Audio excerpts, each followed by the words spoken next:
हर hammer candle reversal candle नहीं होता और 90% ट्रेडर वहीं फंस जाते हैं। आज मैं आपको हैमर कैंडल का पूरा सच बताने वाला हूं। तो चलिए स्टेप बाय स्टेप समझते हैं। तो मैं पूरा 6 पॉइंट को इस वीडियो में कवर किया हूं, तो लास्ट तक रुके रहिए, आपको बहुत ही मजा आएगा। और हैमर कैंडल को ये वीडियो देखने के बाद आपको हैमर कैंडल पे कोई भी डाउट नहीं रहेगा। तो चलिए चलते हैं, अपना नेक्स्ट पॉइंट है। पॉइंट 1 है हैमर कैंडल है क्या। हैमर कैंडल एक बुलिश रिवर्सल कैंडल है जो डाउन ट्रेंड के बाद बनता है। इसकी बॉडी छोटी होती है और नीचे की विक लंबी होती है। मतलब ये दर्शाता है कि मतलब सेलर्स ने प्राइस नीचे गिराया लेकिन बायर्स ने कंट्रोल ले लिया। ठीक है, तो चलिए हम हैमर कैंडल को आइडेंटिफाई करते हैं। तो मैंने इस वीडियो में बताया आपको कि डाउन ट्रेंड के बाद हैमर कैंडल बनता है। ठीक है, तो मैं आपको डाउन ट्रेंड पहले आइडेंटिफाई कर दे रहा हूँ। आप यहाँ पे देख सकते हैं कि मार्केट कैसे यहाँ से यहाँ तक लोअर लो और लोअर हाई बनाते हुए मार्केट ने डाउन ट्रेंड में कंटिन्यू किया। ठीक है, और जैसे ही आप यहाँ पे देखेंगे कि डाउन ट्रेंड के बाद एक बहुत ही अच्छा हैमर कैंडल बना है। आप यहाँ पे देख सकते हैं, मैं मार्क कर देता हूँ।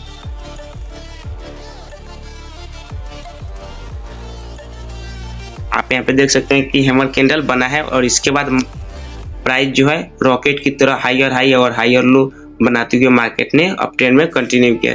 आप यहाँ पे देख सकते हैं, आपको सामने में रियल चार्ट पे दिखा रहा हूँ जो कि बिटकॉइन का 1 घंटे टाइम फ्रेम का चार्ट है। तो चलिए मैं आपको हाथ से ड्रॉ करके दिखा देता हूँ कि हैमर कैंडल दिखता कैसे है। ठीक है,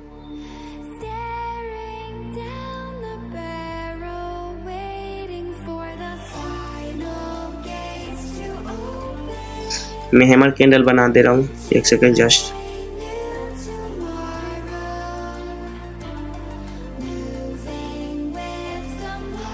हाँ, तो आप यहाँ पे देख सकते हैं कि कैसे मैंने एक सपोर्ट लेवल पर हैमर कैंडल बना दिया। Same to same market down trend के बाद हैमर कैंडल ऐसे ही बनता है सपोर्ट लेवल पर। और इसके बाद प्राइस यहाँ से रॉकेट की तरह हायर हाई और हायर लो के पोजीशन में मार्केट यहाँ से अप ट्रेंड में कंटिन्यू करता है। ठीक है, तो ये रहा पॉइंट 1 जो कि मैंने आपको एकदम एग्जांपल और कंसेप्ट के साथ पूरा अच्छे से क्लियर कर दिया। तो चलिए चलते हैं, अपना सेकंड पॉइंट है हैमर कैंडल का साइकोलॉजी समझो। ये बात सही है, बिना साइकोलॉजी हैमर कैंडल का समझ लिया आपको कोई भी कॉन्सेप्ट पूरा अच्छे से क्लियर ही नहीं होगा, मैं कितनी कोशिश कर लूँ। पर साइकोलॉजी समझना बहुत ही ज़्यादा जरूरी है हैमर कैंडल का। तो चलिए मैं आपको हैमर कैंडल का साइकोलॉजी समझाता हूँ, जो कि पॉइंट अपना 2 है। जब हैमर बनता है तो इसका मतलब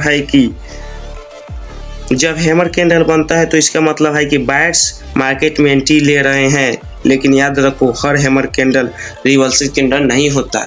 जैसे आप लोग ये सपोज कीजिए कि एक सपोर्ट लेवल पर 3-4 हैमर कैंडल बन गया, तो वहाँ पे आप आइडेंटिफाई कैसे कर सकते हैं कि हम इस हैमर से एंट्री ले या इस हैमर से एंट्री ले या उस हैमर से एंट्री ले। तो आपको ये ओरिजिनल आइडेंटिफाई करने में थोड़ा सा डाउट होगा और मुश्किल भी होगा, जो कि बिगिनर को हमेशा होता है और मेरे को भी हुआ था। तो टेंशन की कोई बात नहीं। तो मैं आपको नेक्स्ट पॉइंट पे लेके चलता हूँ, जो कि अपना है थर्ड पॉइंट। तो चलिए मैं आपको थर्ड पॉइंट पे लेके चलता हूँ, जो कि अपना थर्ड पॉइंट है सही जगह। एक सही जगह और एक सपोर्ट, एक सही डाउन ट्रेंड आइडेंटिफाई करना, ये सब चीजें आपको मार्केट में बहुत ही इंपॉर्टेंट रोल प्ले करती है। तो ठीक है, तो अपना पॉइंट लेके चलता, अपना थर्ड पॉइंट है सही जगह। हैमर तभी काम करता है जब स्ट्रॉन्ग सपोर्ट पर बने, क्लियर डाउन ट्रेंड के बाद बने। अगर बीच मार्केट में हैमर दिखे तो उसे इग्नोर करो। ठीक है, अगर बीच मार्केट में, जैसे मैं आपको ये मार्क कर दे रहा हूँ, जैसे आपको ये बीच मार्केट है, तो आप अगर आपको यहाँ पे आपको कोई भी हैमर दिखे तो आपको यहाँ पे उसे इग्नोर कर देना है। ठीक है, आप यहाँ पे देख सकते हैं, आपको यहाँ पर भी कोई भी हैमर दिखे तो आपको इग्नोर कर देना है। जैसे आप यहाँ पर भी कोई हैमर दिखे तो आपको उसे इग्नोर कर देना है। मतलब बीच मार्केट में आपको हैमर दिखे तो आपको इग्नोर कर देना है। ठीक है, एक स्ट्रॉन्ग सपोर्ट लेवल पर हैमर कैंडल बने तभी वो बिल्कुल वैलिड माना जाएगा, नहीं तो वो फेक हो सकता है।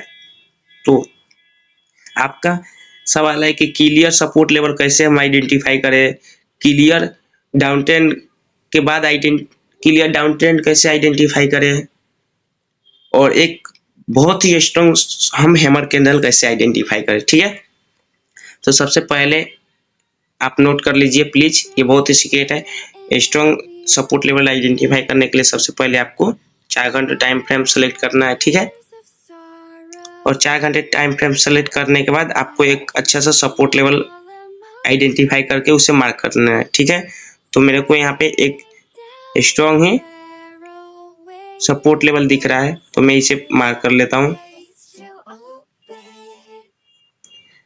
सॉरी, मार्क कर लेता हूँ, और मैं एक स्ट्रॉन्ग सपोर्ट लेवल मार्क कर लिया हूँ अपना कंसेप्ट पर क्लियर डाउन ट्रेंड आइडेंटिफाई करने के लिए। तो चलिए मैं आपको क्लियर एक डाउन ट्रेंड आइडेंटिफाई करके दिखा देता हूँ।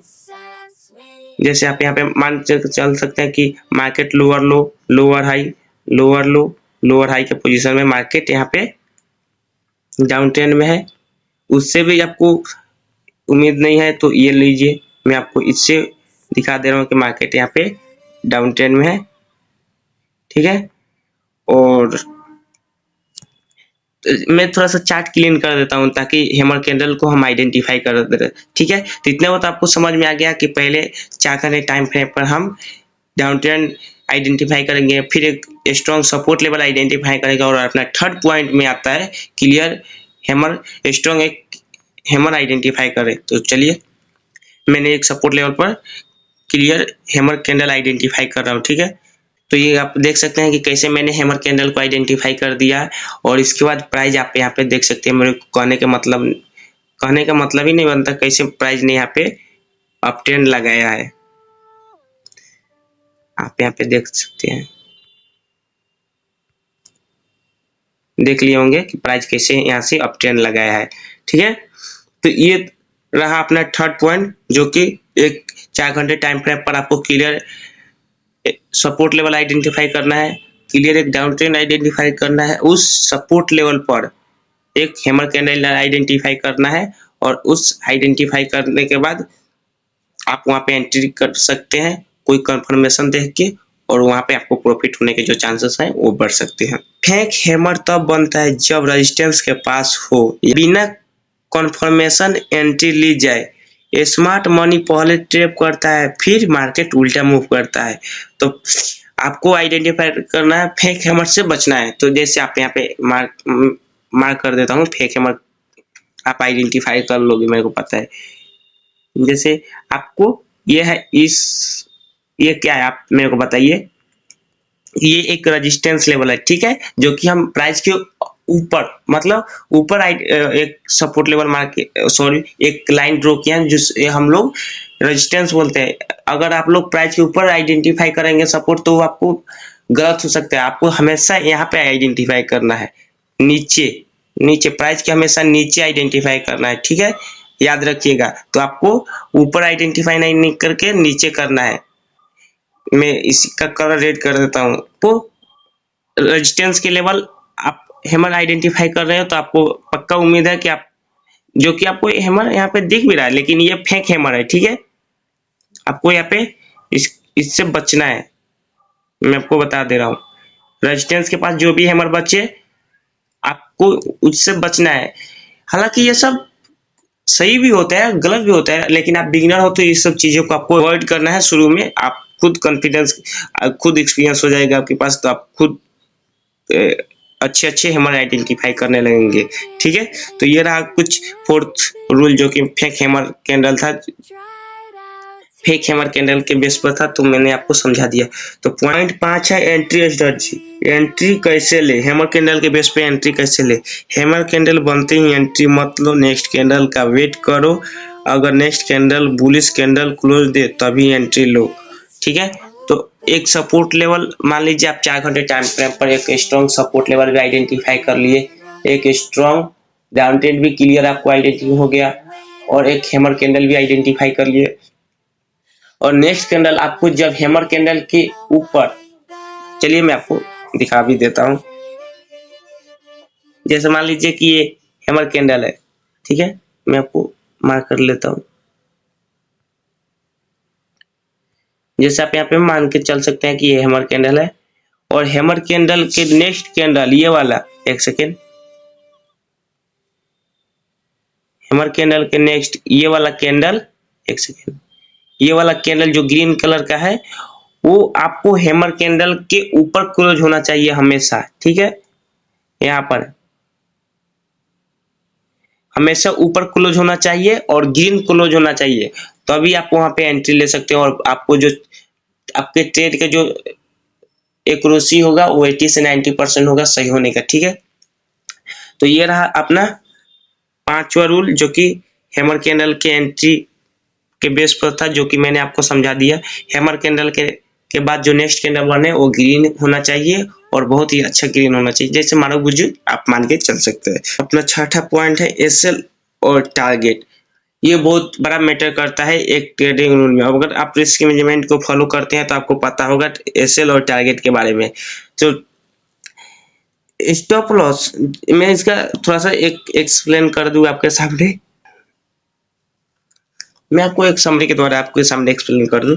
स्टॉप लॉस हैमर कैंडल के नीचे लगाओ, टारगेट नेक्स्ट रेजिस्टेंस और हमेशा रेजिस्टेंस के पास रखो और हमेशा 1:2 रिस्क रिवॉर्ड रखो।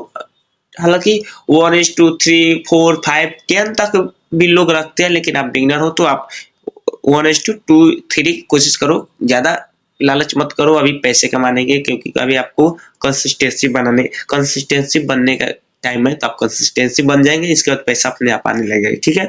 तो आप कोशिश करिए कि मार्केट में अगर 10 रुपया लगाए हैं तो 20 रुपया कमाए, ठीक है। अगर 100 रुपया लगाए हैं तो 200 कमाए, ना कि 100 रुपया लगा के 1000 रुपया कमाए, तो आप वहां पे लॉस हो सकता है आपका। तो ये रहा अपना छठा पॉइंट जो कि आपको मैंने समझा दिया पूरा अच्छे से।